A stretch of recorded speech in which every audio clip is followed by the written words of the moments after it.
Hello and welcome to my video on Trek's Dual Sport 3 hybrid bicycle. Today I'll be talking about what a hybrid bicycle is and description of this Trek, what I spent on it, and then finally why I chose to buy this bike. So let's go over what a hybrid bike is. A hybrid bike fills the gap between a road bike and a mountain bike. Road bikes typically have no suspension, very smooth, thin tires, and lots of gears. They are excellent on the road. However, you take those bikes off the road, the thin, smooth tires tend to sink into the grass, gravel, and without suspension, they can't really handle roots and rocks. They're very, very rough, very, very lousy off the road. A mountain bike, by contrast, has wide tires with lots of grip, lots of stubble on them. And those wide tires work well off the road to get grip. However, you put that same mountain bike on the road, those nubby, thick tires will give you a very harsh, bumpy ride, and because the tires are wider, there's more friction contact with the road, which means it's harder to pedal. Also, mountain bikes tend to have big, heavy springs. They are heavier than a road bike, and there's other disadvantages of performance riding. A hybrid really falls between those two groups. Hybrids come in a wide range. You can get a very road close hybrid to a very mountain like hybrid. Trek has a very balanced hybrid, which is a 50% on-road, 50% off-road, and you can customize that if you want a different percentage. The tires on a Trek Dual Sport 3 can range between 700C 34 millimeters to 700C 50 millimeters. You can also put a 29-inch, 1.8-inch wide mountain bike tire as long as you don't want to use fenders. I would also say if you put a 50 millimeter tire on, 700C 50 millimeter, you probably also wouldn't want to use fenders. If you do a 700C, say 45 millimeter, you probably could get away with the fenders. That gives a brief description of this and what hybrids, what they're used for. Hybrids are great for filling the gap between road and mountain bike. They don't do either version perfect, but they do both versions well. Trek, if we want to start in the front here, we have a decent fork. So unlike a road bike, which has no suspension up front, versus a mountain bike, which usually has 100 millimeters of travel, a hybrid, this particular one, has 63 millimeters of travel. Now, that means you really won't be taking 6-foot jumps with the bike like you would in a mountain bike, but if you want to go over some stumps, some roots, some rocks, it gives you plenty of suspension for that. The next is the brake system. A lot of cheaper bikes have rims. The rim brakes are adequate. They're not particularly powerful, they don't particularly work that well, but they do the job. The next you get mechanical disc brakes. Mechanical disc brakes do much better than rim brakes, have a lot more stopping power. However, if you get wet weather, rain, snow, sleet, they slide a lot. Hydraulic brakes that are disc are the next brake in the line, and those brakes work well in all kinds of weather conditions. And if you've never ridden a hydraulic brake, you've only ridden rim brakes, it's a surprise how good the brakes are once you get your hands on them. Trek Dual Sport 3 offers a great entry level into hybrids with hydraulic brakes. It was certainly a deciding factor for me. One of the other deciding factors was the number of mountain points. I wanted to customize my bike. Trek has a lot of mountain points for customization. You have fender mounts. You have computer, cell phone, light mounts. You get front rack mounts. 2 cup holders, not unusual. You have a kickstand mount. And when I'm saying mount, that means there's physical points on the bike where you can screw something in. So a lot of kickstands for, say, mountain bikes or road bikes will actually just clip on. There's actually mountain points here, and then there's mountain points for racks. So if you want to put a full bike rack on, you have the mountain points for that. There's also a trip computer mount. So if you buy the trip computer, it mounts right into this bicycle. You have internal cable routing. which is great if you're carrying the bike a lot on, say, bike racks. You don't really want the other bikes next to it hitting the wires or interfering and putting it on the rack itself. So some of the internal cabling or cabling that runs under, it sucks with bike racks. So having internal routing alleviates a lot of that problem. The gear train is a 2x9.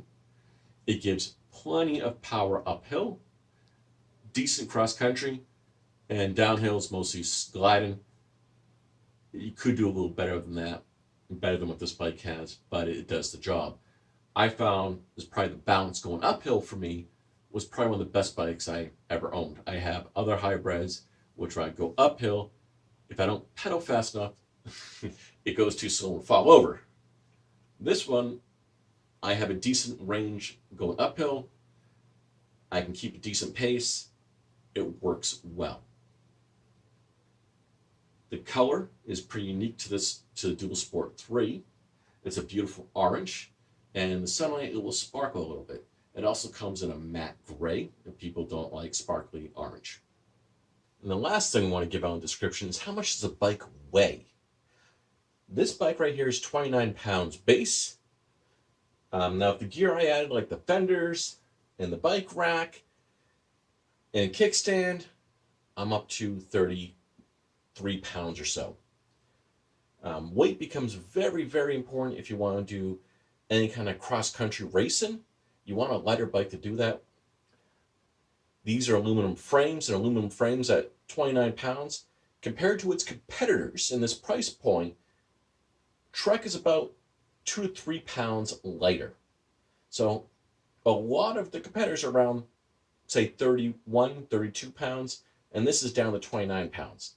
Now, you can find some competitors close to 29 pounds. I didn't see any online that showed any competitors that were less than Trek. Trek seemed to have the best weight. So if weight is what you're looking for, this is a 29-pound bike, plus the accessories you put on. Let's go on to the next section. Next, let's talk about the cost. How much did I spend on this bike? And for this part, I'm going to grab my notes. I'm going to put something up on the screen so you can easily see what I paid as well. So the bike itself is $869.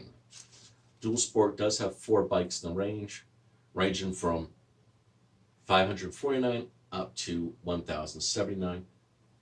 This one is $869, a decent price.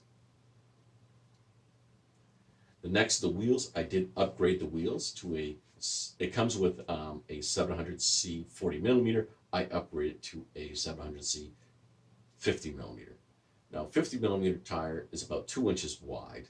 The standard mountain biking tire is 2.2 inches. This also comes with beefier grip than the tire that comes with the bike, so it's more closely related to a mountain bike than a road bike. And that costs about $100. The next is the rack itself. I got a Topeak bike rack, and that costs $70. I have a Topeak bag on it, which I already owned, but that in itself costs $74. The water bottles cost $20. The holders here, the fenders cost $50, and the kickstand I got for free. A little note about the Topeak system. So I actually owned the Topeak system, my prior hybrid, so I actually had the bags and gear for it. And when I bought this one, I just wanted to keep the same bags and gears. One of the things you notice on Topeak, there's a button on the bike that lets it slide in and slide out. So the bag won't come loose no matter how hard you're riding because it's locked right in. I also wanted to make sure I had a bike rack system that can hold saddlebags. So the total cost of this was roughly $1,200, slightly under $1,200. And this bike, for the price point, was pretty decent. I put a lot of stuff on it. To recap, I put fenders on it, cup holders on it, kickstand on it, bags, and bike racks. So I added quite a bit to it, which drove the price up. If you don't want to pay $1,200, $869 would have everything on it. Let's go over why I decided to buy this bike over other bikes. there are 3 factors. 1, it fit my lifestyle. 2, it fits on a bike rack. 3, I could customize it. So let's talk about my lifestyle. I'm not a hardcore rider. I'm more of a casual rider. I ride with my kids. Let's say we do 20 miles a week. So I don't need a bike that's professional where I can do 1,000 miles a week. 20 miles is fine. And my kids, we probably do, say, 40% on the road, 50% rails to trails, 10% intermediate. I need a bike that can really cover all 3 environments. This bike does. I also need something that can fit on a bike rack that fits on the back of a sedan. So this bike does because of the wide berth. It also is 29 pounds, which means it keeps it under a 100-pound weight limit for 3 bikes on the rack, because each bike, as long as I'm close to 30 pounds of each one, I don't overload the bike rack. The last consideration that really drove me to this was having the bike racks. Because as a dad, I ride with kids, I'm a pack mule. I'm carrying the sunscreen, I'm carrying the rain gear, I'm carrying the lunches, I'm carrying the extra water bottles, I'm carrying the first aid kit, the bike repair kits. And all that has to fit on the back, in saddlebags and inside, the bag that's there right now. So having those mounting points was big because I could use it the way I can customize the bike to the way I use it. And the fenders, I typically like fenders because I don't like getting muddy when I ride through puddles or other things. The gear ratio was actually good enough for uphill riding, which I live in New England. There's a lot of uphills.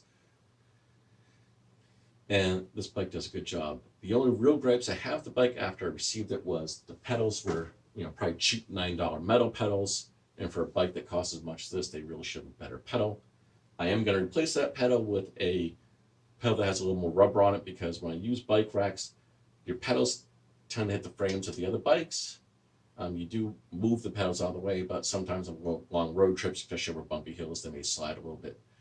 So having the rubber pads on the pedals makes it so they don't scrape the other bikes and cause damage. I don't like that. I like to keep my bikes as good looking as possible, and as possible, like I said. The other thing was the seat it came with was made for more of a professional rider, where they're going to have the bike shorts with the pad in the butt. So the seat itself was extraordinarily hard. I replaced it with a seat that has gel. The gel is a lot smoother, a lot softer. It's still not a cruising seat, but this isn't intended to be a hybrid cruiser. It's tended to be a hybrid, combination off-road, on-road. So you lean more forward as you would closer to a mountain bike than you would a cruiser bike. Those are the factors that drove me to buy this. And the customizations, I did play close to $1,200. Truth be told, I'm fairly happy with that price. It meets every criteria I had, and I think for the price point, this is probably the only bike that actually meets those criteria.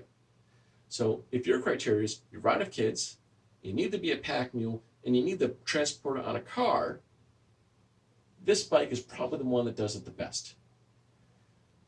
The only thing I would say is you probably could go with a slightly smaller tire. I think if I was to do it again, I would probably try the 45 millimeter wide tire rather than the 50. That way it's slightly smaller, because sometimes over harder riding, the fenders will shift slightly and you get a little bit of rubbing and you just have to push the fender back a little bit.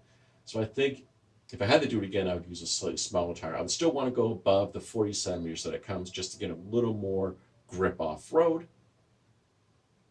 But that's a personal preference. Also, the 40 millimeters it comes with does have some grip, more than the average hybrid. So you could do like rails to trails fairly easily with it. Intermediate, especially if there's roots, or if there's, say, bark mulch, I'm not sure it would be good enough for, say, bark mulch riding, whereas this would be. I hope this presentation helps you guys decide what kind of bike to buy, or if this is the right bike for you. Good luck in your own decision. I'm happy with mine. Thank you.